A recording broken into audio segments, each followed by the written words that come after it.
पुढे जावे, हे जग सुखी व्हावे. ह्या राष्ट्राने सेवा करावी भारत मातेची, हे राष्ट्र आमचे पुढे पुढे सर्वार्थाने जाऊ दे. नमस्कार, माझं नाव आरुष विराज मोहिते. आज मी तुम्हाला सांगणार आपलं राष्ट्र आपण पुढे कसं न्यायचं.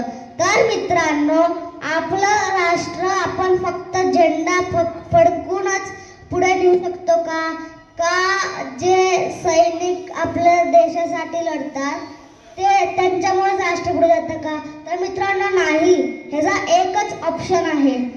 तर आपल्याला आपली सोसायटी, आपल्या सोसायटीचा आजूबाजूचा एरिया, आपल्या सोसायटीचे बाहेरचे एरिया, दुसऱ्यांची सोसायटी आणि आपलं गाव स्वच्छ ठेवायला पाहिजे. थँक्यू.